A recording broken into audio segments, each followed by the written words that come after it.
18:17. Bienvenido, Mario Weinfeld. Hola, ¿cómo estamos? ¿Cómo estás, Mario? Bien, muy bien. Bueno, decíamos con Gaby hace un ratito, nos quedan 3 lunes antes de las elecciones, ¿no? Sí. Ya estamos llegando a una instancia definitiva de este proceso electoral y conversábamos, y esta era la primera punta que quería tirar para empezar a charlar, que lo vemos al macrismo cada vez más reforzado en su núcleo duro, ¿no? Medio resignado a salir a convocar nuevos votantes y, bueno, centrándose en lo que es el nicho más concreto que tienen, ¿no? ¿Coincidís con esto? Coincido bastante, sí, coincido y proyecto algo más para atrás. La impresión que yo tuve de entrada en lo que fue la campaña pre-primarias, pre-paso, fue bastante similar. O sea, yo creo que la campaña del macrismo no fue una campaña que pensó demasiado en ampliar su base, sino bien en sostenerla. En ese momento tenía una lógica, que era que pensaban que con eso alcanzaba para llegar al balotaje. Esa base, los votos que sacaron, ya ni me acuerdo cuándo sacaron, no importa, 33, 35, lo que fuera, bastaba contra un 38, 39, 40 inclusive del Frente de Todos, como para quedar cerquita en la posición, digamos, un remedo de la elección contra Scioli. Y entonces, a mi ver, en ese momento creo que con mucha deliberación, en el momento que el macrismo tal vez trabajaba mejor o con más, quiero decir, con más racionalidad o instrumental su campaña, lo cual no quiere decir que acierte. ¿Vos estás hablando previo a la candidatura de Alberto o entre No, la campaña de las okay. PASO. Incluso eso. Claro, okay. Incluso, y en ese momento a mí me parece, en ese sentido, más allá de que el lenguaje, el mensaje de Macri podía ser un poco más ecuménico, pero en general el mensaje de grandes emisores como Lilita, como Pichetto, era un mensaje, inclusive uno podría decir volcado al núcleo más de derecha, más que uno podría considerar que es muy propio. Para mí fue una campaña de fidelización todo el tiempo. En ese momento a la ofensiva, porque se daba por hecho que con eso alcanzaba para salir segundo y ganar, mal dicho, como si Boca hubiera hecho un gol el otro día. Sí, obvio. No, sí, entonces hace un gol, quedas 2-1 y después puede pasar cualquier cosa. Puede pasar cualquier cosa, no te salió. En este momento me da la impresión que es un juego más bien defensivo, en el sentido no perdamos votos. Eso significa tratar de ganar la capital, tratar de sacar una cantidad apreciable de legisladores nacionales, dejar a Vidal en una posición también decorosa en la legislatura provincial, conservar intendencia. Me da esa impresión. Vos decís, y nadie renuncia del todo al albur de sacar más, pero me parece que no se juega eso.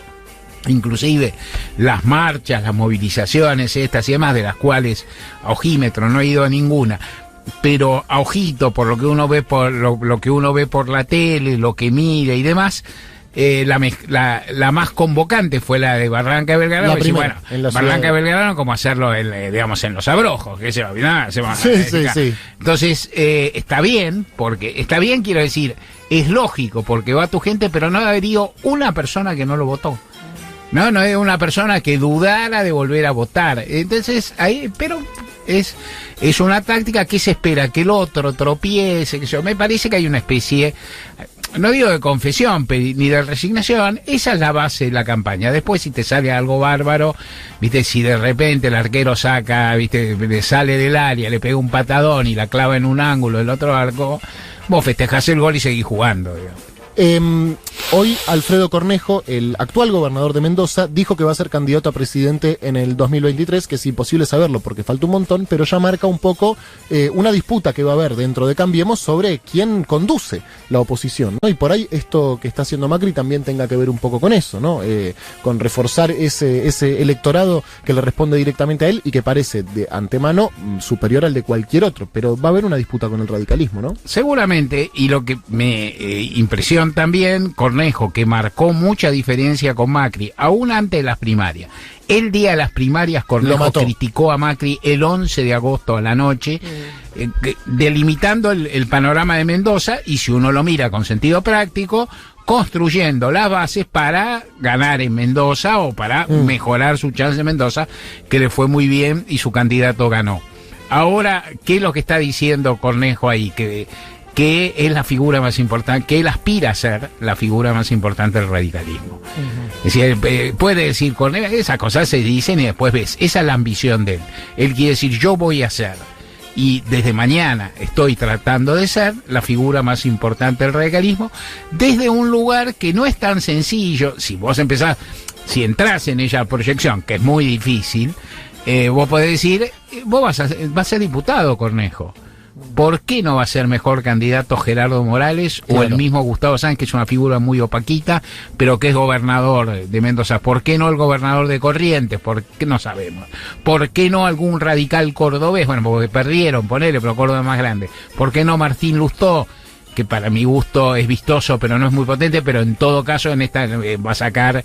¿Cuántos votos va a sacar Lustó? Más o menos, 45, 50, 40, 45. Y los de la reta, ¿no? Los de la reta, digamos, ni uno más ni uno menos.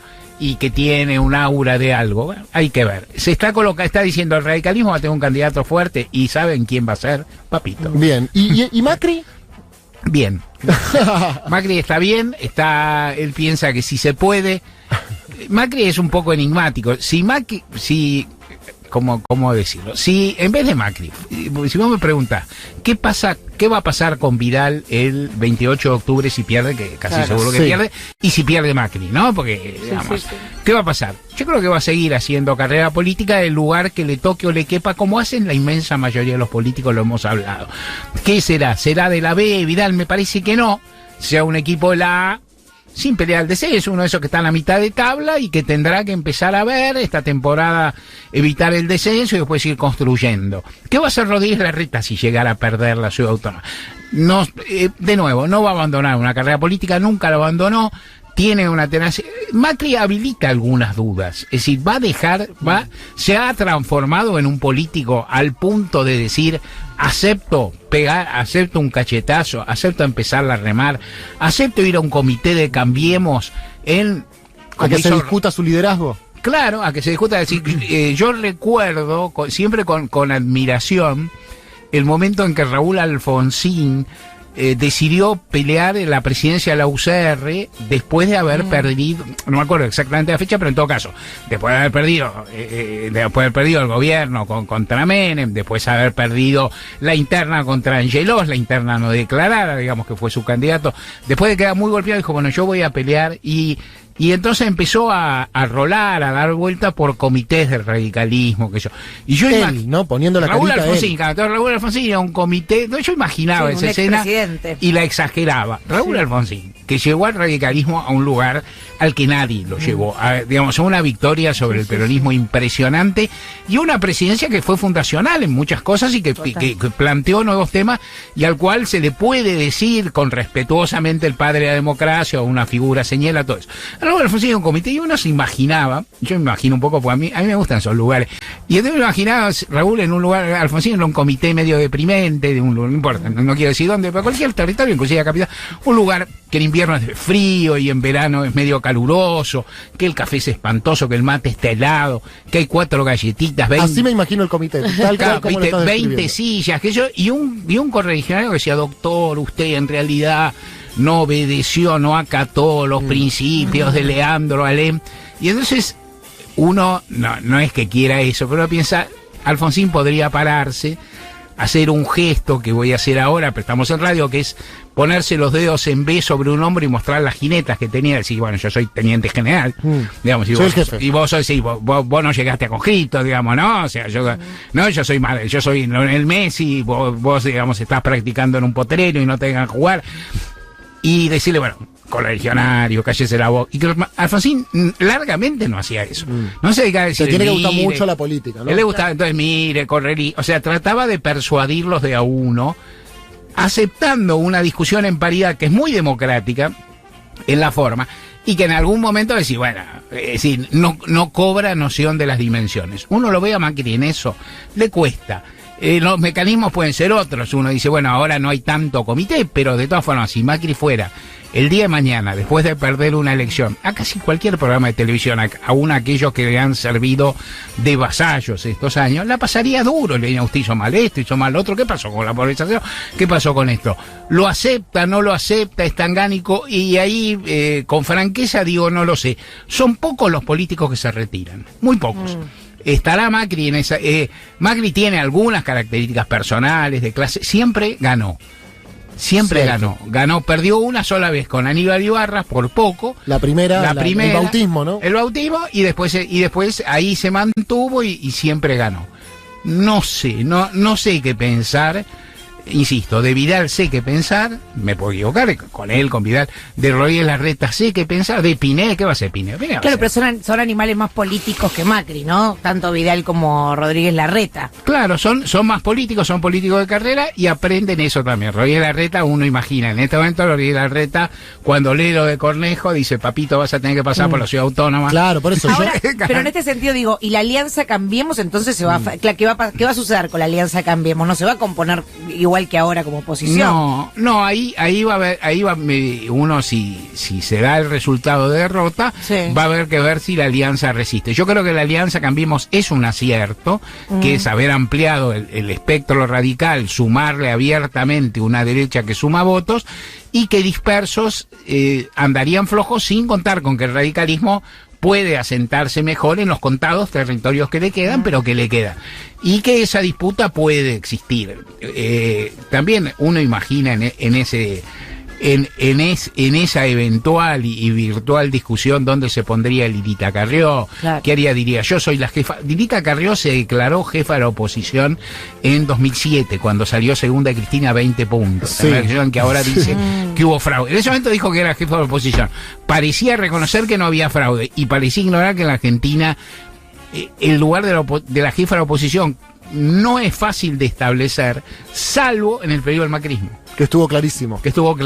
Pero que yo te diría, en la recuperación democrática no hubo una figura así inicial de jefe de la oposición o jefe de la oposición, salvo el caso de Cristina. Es decir, Alfonsín, ¿quién tuvo en el peronismo? Fueron surgiendo. Es que Macri tampoco fue el jefe de la oposición durante el kirchnerismo. Quien lo termina consagrando como jefe de la oposición es justamente el kirchnerismo, cuando surge Massa y empiezan a decir, no, bueno, mejor que sea Macri por lo menos dice lo que piensa. Bien. Pero ¿cuándo fue la convención de Gualeguaychú? Fue en el 2014, 2015. Hasta ese momento... Mismo, creo yo, creo que fue en enero de 2015, me parece. Y fue un problema, ¿no? Tener una oposición política clara también. Siempre es mejor saber, ¿no? ¿Quién es? Sí, esas son las plegarias atendidas. Si quiero que formen un partido a ver si ganan. Resulta que lo formaron y lo ganaron.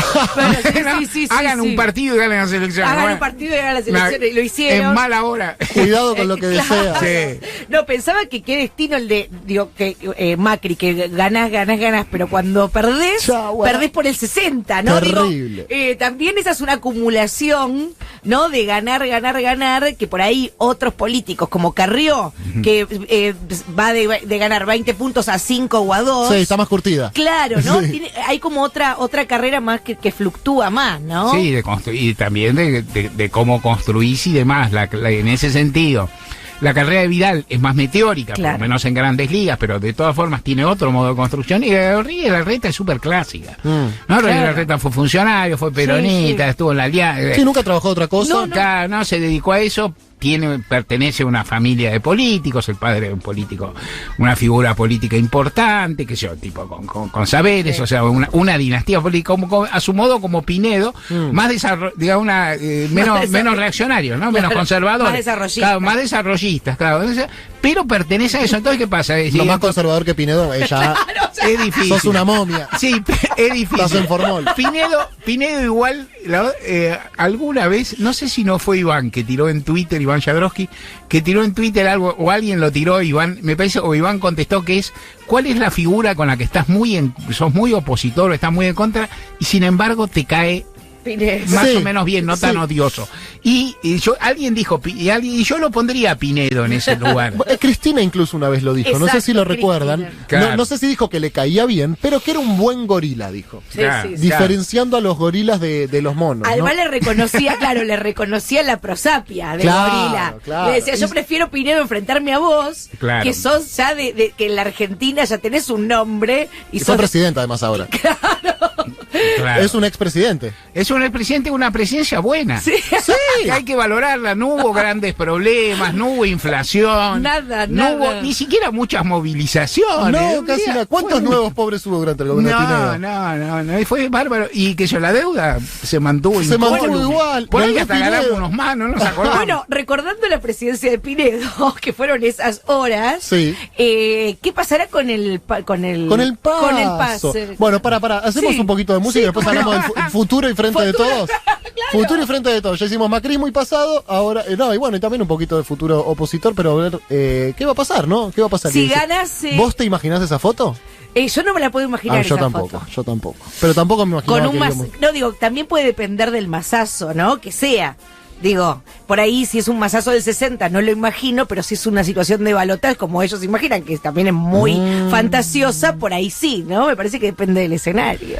Escuchamos un poquito de música y le metemos a la segunda mitad de Total Interferencia. Seguimos charlando con Mario. Ayer hubo elecciones, además. Hubo elecciones en Salta y el radicalismo volvió a perder una capital, ¿no es cierto? En Viedma. Viedma, sí, Vamos a conversar de eso en un ratito. Un poquito de música y ya seguimos. Bueno, 20 minutos finales. Hubo elecciones ayer. Hubo elecciones en Salta y hubo elecciones en Viedma o en todo Río Negro. No, en Viedma. Los municipios fueron dividiendo. Tienen por carta orgánica en Río Negro, en más de una provincia, pero en Río Negro por carta orgánica pueden desdoblar sus elecciones de las provinciales y de hecho... Como pasó en Mendoza también, ¿no? Claro, hubo elecciones en Bariloche, donde ganó el oficialismo local, y ayer hubo elecciones en Viedma, donde perdió el oficialismo local, que era el radicalismo, y gana el partido de Beretilnec, que lo identifico así porque es más conocido que por ahí por sus siglas fuera de la provincia. Ganó su actual vicegobernador Pesati. Viedma es una ciudad importante, sin ser la más importante o relevante. Importante son todas, quiero decir, la más poderosa, la más relevante económicamente, ¿no? Es una ciudad administrativa, una ciudad capital.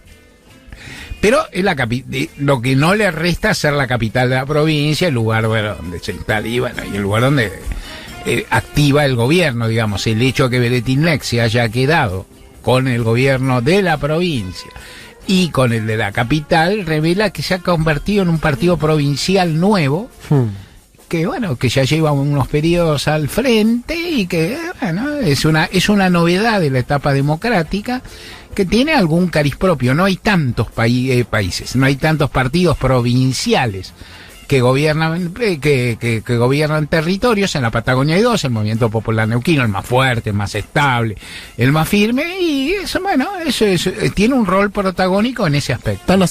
Está creciendo, sí. Hubo elecciones en Salta también, Mario. ¿Qué pasó ahí? De los diarios titulaban derrota del kirchnerismo.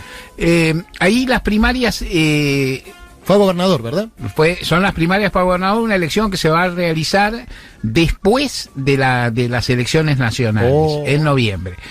En la cual Urtubey había quedado bastante descolocado porque su candidato en realidad tiene las fichas en dos lugares, porque tiene alguna relación con quien ganó el intendente de la capital, Gustavo Sáenz, que ganó muy cómodo las elecciones, sacó más del 40% de voto y queda súper perfilado para ganar la gobernación. Porque el Frente de Todos, que fue a interna, el candidato del sector de Alberto Fernández Levy ganó la primaria, pero entre los dos y el segundo, que es el vicegobernador de Urtubey, que se llama... El vicegobernador de Urtubey perdió la interna contra uno que perdió contra Sáenz. Los dos juntos perdieron contra Sáenz. Claro, sí. Y perdieron a una buena distancia. Perdió a 11 puntos porcentuales, 42,9 a 31,9. Dicho así, suena... Desde la casa de uno y desde la empiria, ¿viste? Hay que ver las cosas como circulan, hay que verlo, pero Sáenz le fue impresionantemente bien en la capital, que obviamente tiene una masa territorial muy grande, y en ese esquema que es muy común, el Frente de Todos aspiraba a hacerse más fuerte en el interior, y a la luz de los hechos, hablo por lo que dicen las personas de ahí, no soy un conocedor, no le fue tan bien y tiene cara de repetirse. Sáenz es aliado de varios, fue aliado de Massa en su momento, tiene un peso propio, no tiene mala relación con Cambiemos, pero no fue el candidato de Cambiemos, y entonces ganó una figura provincial con peso propio ¿Qué no? Fue el candidato a vice de Massa en el 2015. Sí, candidato a vicepresidente. Claro, por eso. Es una figura, evidentemente tiene un peso, pero también me parece que marca una situación relativamente nostálgica. Va a haber que medirla bien con el resultado de las elecciones. Relativamente nostálgica de Juan Manuel Urtubey en su provincia. Estaba pensando, mientras te escuchaba, si no sería él la oposición dentro del peronismo. Porque no creo que el peronismo se mantenga todo unánimemente homogéneo y unido una vez que asuma Alberto. También van a haber expresiones críticas del gobierno dentro del peronismo. Sí, tal vez los gobernadores, como pasó con Macri, primera intuición que uno tiene, hay que verlo. Los gobernadores, si no cambia brutalmente y drástica y velozmente el esquema impositivo, que no va a cambiar, porque es muy difícil de cambiarlo, no sé cuánta voluntad hay, y si hubiera voluntad tardaría un tiempo. Los gobernadores siempre necesitan del gobierno nacional y no creo que arranquen siendo muy opositores, porque por decirlo mal, empieza el gobierno el 10 de diciembre y el 20 de diciembre los gobernadores necesitan plata para pagar los aguinaldos, los medio aguinaldos y los sueldos, y la plata no les va a alcanzar, porque no les alcanza nunca, y necesitan, aunque sea que el gobierno le adelante la coparticipación de enero, para ahí no es mucho, pero alguien tiene que apretar un botoncito, firmar un decretito. Entonces, no me parece que vaya a haber una oposición súper frontal. Lo dijo Suárez, el gobernador electo de Mendoza. Es verdad. Es más, no estaba con el mismo tono que Cornejo. No. Suárez está pensando algo. Es más, Suárez exhumó una cosa que yo Mendoza conozco bastante, por ahí más que otras provincias. Perdón, estamos hablando de Suárez, el candidato radical que ganó las elecciones a gobernador en Mendoza. Que va a ser gobernador con Alberto. Claro. O sea, va con Alberto si gana, con Macri si queda, él especuló mucho con la relación con Alberto Fernández, y ahí lo que dijo es divertido. En general, Mendoza es una provincia con mucha alternancia, y mayormente la alternancia mendocina se ha correspondido con la alternancia nacional. O sea, en general, gobernadores peronistas han acompañado a los gobiernos peronistas, gobernadores radicales acompañan a los gobiernos radicales, lo que no da exacto por muchos motivos, entre otros porque los primeros gobiernos acá duraban 6 años, por varias cosas. Pero uno de los pocos gobernadores radicales, creo que el único gobernador radical que convivió todo el tiempo con un gobernador peronista es famoso, porque es Julio Cobos. O sea, y le fue bien. Sí, bastante bien. Claro, le fue bastante bien, porque... Y él, justamente, Suárez lo que dijo es que el gobierno de Cobos fue bueno, y que el gobierno de Kirchner lo trató bien. O sea, dijo, anduvo bien, y después, bueno, ni siquiera entró mucho en detalle después, pero dijo, bueno, hubo un gobernador radical que gobernó con un presidente peronista y pudieron hacerlo muy bien. Es más, y añadió, hubo con Cristina 2 gobernadores, Celso Jaque y Paco Pérez, los 2 gobernadores peronistas, que gobernaron con su propio signo y gobernaron mal. Claro. Y eso fue un bastión de su campaña, esa enumeración, que hay alguna nota y algún razonamiento, inclusive hay una nota muy interesante de un académico, Javier Osolo, en página, que salió básicamente en la web, me parece muy interesante, en el cual dice que esa crítica, inclusive él es cercano al peronismo, es cierta.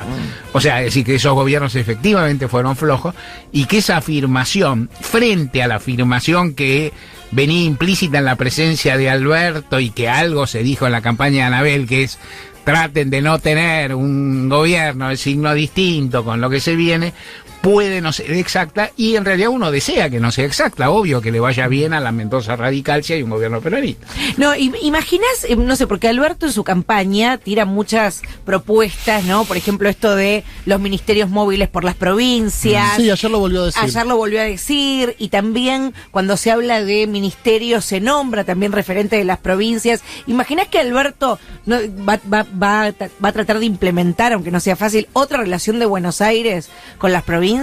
Yo creo con los gobernadores. Creo que hay una promesa de él, hay un armado de él con los gobernadores, que es él arranca con un grupo aliado de gobernadores muy grande, que habría que remontarse a 2011, no al gobierno, o a 2007 con un poquito de suerte, Cristina el primero, 2011 el segundo de Cristina, no a Néstor, que llegó, digamos, bastante, que llegó con la provincia de Buenos Aires, con Duhalde, y los otros mirándolo, viendo qué pasaba y demás.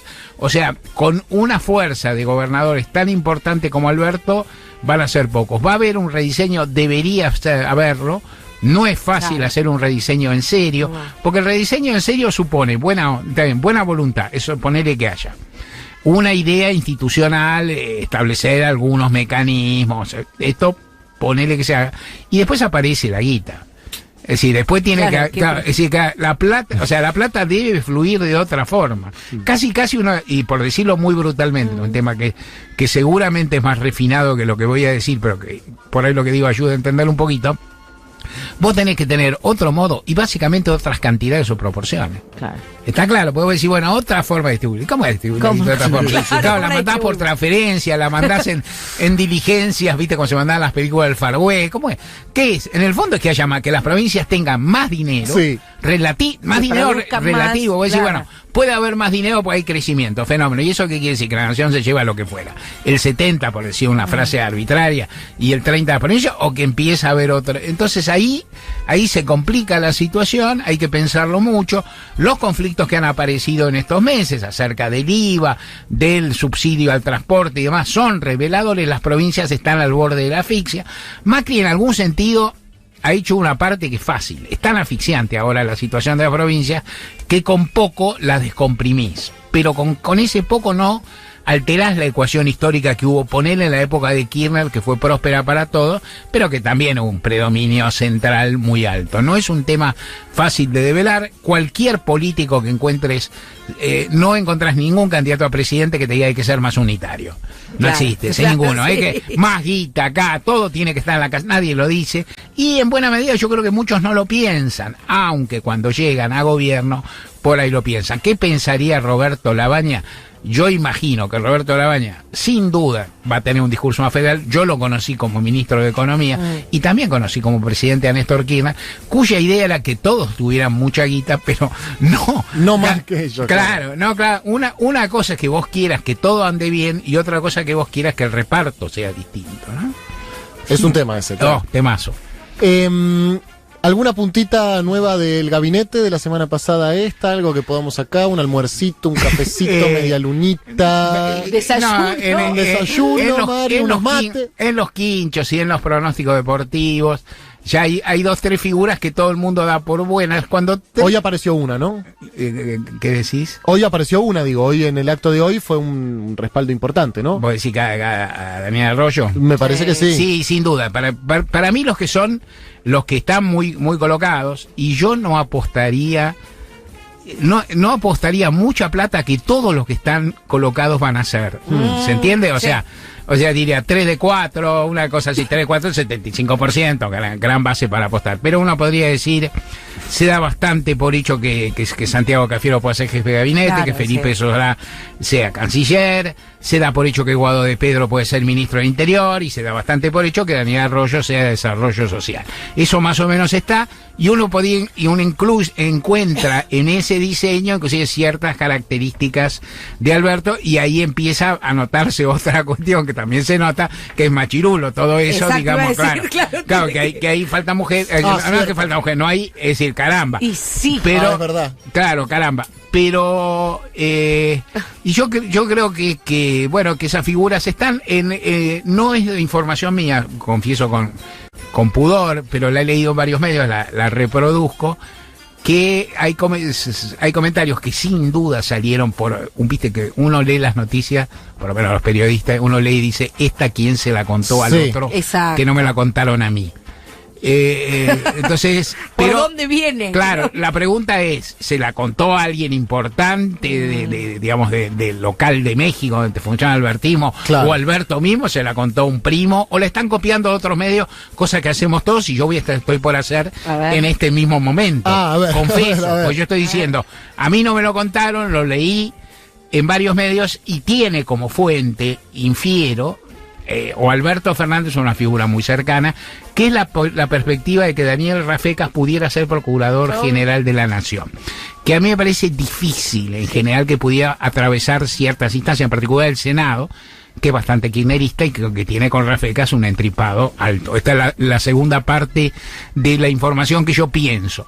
De todas formas, tal vez por ahí decirlo es una señal, en el sentido de decir quiero a alguien que sea, Claro. algo así como la oveja negra de Comodoro Pi, alguien que sea bien distinto, cuestión de ver, eso requiere acuerdo del Senado, y eso requiere un cúmulo de acuerdos internos. Esto apareció también, no es gabinete, pero es una designación llamativa, y los otros, qué sé yo, bueno, el equipo económico siempre está girando en torno a los mismos nombres, de los cuales habrá que espigar algunos y ver. Entonces, yo leer ese ranking, ayer leí en alguna nota una de Horacio Berbisky, que Horacio ironizaba en el sentido que acabo de decir, que decía, ojo que de los 10 que se están mencionando, hay algunos que no van a estar, ¿no? O sea, se ironizaba en eso, que es lógico también. De cualquier modo, y me parece que el candidato se va a reservar algunos nombres, si ganan las elecciones, me parece que van a salir muy pronto los nombres, porque ahí van a quedar 40 días para las elecciones, para la toma la asunción de mando. Y hay que hacer transición. Y entonces vos tenés que mandar, vos no podés mandar 4 personas de economía y decir, este es Nielsen, este es Culfa, este es Álvarez Saji, esta es Todesca, no sabemos quién va a ser ministro, pero quiero hablar con el ministro. No, hay que mandar, hay que demandarlas. Claro, sí, va Borrelli. Va Borrelli. Ya mismo voy a hablar. Va Borrelli, Habla con ella. Habla con ella. Hablen con tenés Gaby. que llegar ungido. Sí, Entonces, sí. me parece eso. Pero bueno, ahí se irá viendo. Creo que también todavía hay un periodo, si uno mire en las situaciones sociales, todavía hay un periodo de disputa interna. Claro. Y de presiones, que por ejemplo, es decir, hoy todavía hay especulaciones y hoy Alberto todavía está manejando, con buena lógica me parece a mí, con cautela, y bueno, yo no tiro las designaciones ahora para que no me los masacren. Sí. Los ajenos y aún los propios que aspiran al mismo sillón. Está bueno. Ahora, en algún momento algo de eso va a pasar y en algún momento va a haber cabildeo. Un caso arquetípico planteo. Arroyo en desarrollo social. A mí me parece un buen prospecto de ministro dentro de lo que existe por muchos motivos, aunque generacionales, digamos. O sea, me parece, Daniel Arroyo, yo lo conozco hace muchísimos años, lo conozco desde que él era joven y hasta yo, por ahí, hasta lo era, tenemos una diferencia interesante, pero tampoco es un pibe Daniel ya, ¿no? Es decir, Daniel y ha sido viceministro de la Nación y ha sido ministro de la provincia, o sea, no es que nunca jugó un partido de primera, ¿no? Jugó varios. Entonces me parece una buena figura, pero dice, bueno, ahí con los movimientos sociales va a haber cabildeos, hay cargos por abajo. No es solamente ministerio. No es solamente ministerio. Y ahí me da la impresión, por ejemplo, en áreas sociales, más específicamente en trabajo, en salud y en desarrollo social, que hay algo así como un mecanismo no digo de negociación, de transacción nombre por nombre, pero como de acuerdo de no fumata negra. Claro, es decir, vos no podés poner un ministro de Trabajo que Moyano, Yasky y no sé, y Palazzo te digan, con no quiero tener nada que ver. Veremos qué sucede entonces, por suerte no falta tanto. Ay, qué bien. Bueno. Tampoco para que nos vayamos. No. 4 minutos. 4 minutitos para despedirnos, para decir que estuvo Lali Rombolá, encargada de la puesta en el aire, Maru Amabile en la producción general y que este barco lo conduce espiritualmente Nacho El Puchi Montivero.